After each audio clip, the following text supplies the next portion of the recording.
Indietro per Tagordò, attenzione, carica al destro, Tagordò, la botta dalla lunghissima distanza. Tarantino punta l'area di rigore, un dribbling, entra in area Tarantino, attenzione in due su di lui, Tarantino, la magia! La deviazione sopra la traversa di Offredi.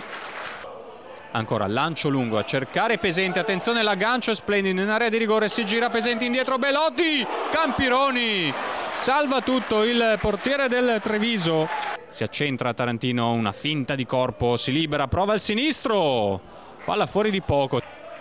L'1 contro 1 con Tagordò, se ne va Fortunato, destro, Fredi alza sopra la traversa. Rimessa lunga, a cercare Pesenti che di testa riesce a toccare per Belotti. C'è l'intervento di Videtta, attenzione perché era già ammonito e c'è il rosso. Cercherà probabilmente il fondo, infatti è così, riesce il traversone sul secondo palo, Cissé, Campironi con Fortunato. Fortunato prova addirittura la battuta verso la porta. Tutto l'Albino Leffe nell'area di rigore del Treviso, pronto Tagordò, la battuta in area di rigore, il colpo di testa di Diakité, ci arriva Campironi e salva tutto.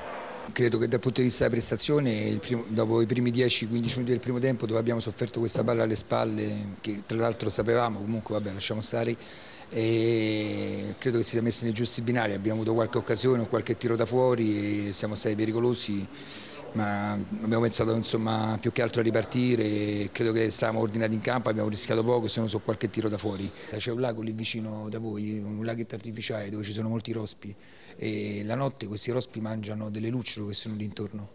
E un giorno una lucciola si rompe le scatole, va da rospo e gli dice scusa ma tu perché mangi me che non sono cibo buono per te? E la lucciola risponde perché brillo. Ecco, questa squadra brilla e fa invidia a molti.